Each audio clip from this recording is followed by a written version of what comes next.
இப்போ நடக்கிறது நான் சொல்கிறேன். அதெல்லாம் முன்னெல்லாம் நடந்தது. I will keep it to my self. இப்போ எனக்கு கால் இப்போ ஒழிஞ்சு போன பிறகு I am not steady. Okay. அதனால அந்த அத்தினி ஏக்கரில் நான் போகும்போது நான் ஒரு வாட்டி கொம்பு இழுக்காமையும் போவேன். திடீர்னு நான் விழ பார்க்குறேன். விழும்போது some hand comes and holds. ஏதோ ஒரு கை வந்து நான் விழாத மாதிரி பார்க்குறேன். விழுந்துட்டான்னு நினச்சி சக்தி நான் விழ போகிறேன்னு சொல்லுவேன் நான். அதை நான் சொல்லி முடிக்கிறதுக்கு இல்லை, யாரோ ஸ்டடி பண்ணுறாங்க.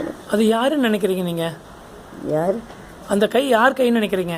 அவரது கை தான். யார் அவர்னா? மேலே இருக்காரு. அதான் யார்? மகாபெரியவா. அவர் தான். பிறகு மகாபெரியவா.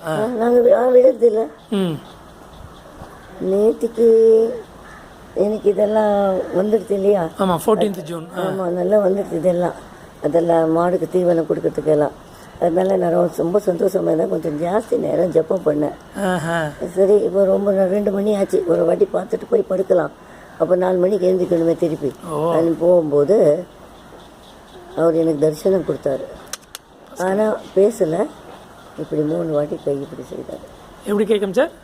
3 வாட்டி இப்படி கை. ஓஹோ.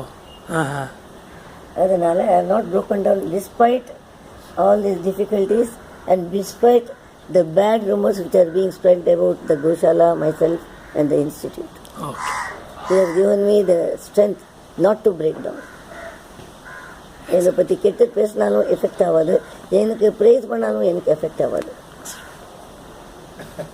I am not elated when people praise me.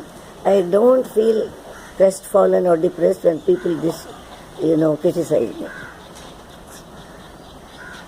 That strength Mahaperiva has given me. மகாபெரிய அனுபவம் உங்களுக்கு எத்தனை வருஷமா இருக்கு? நான் ஒரு 13 வயசு இருக்கும்போதுலேருந்து எனக்கு இருக்குது.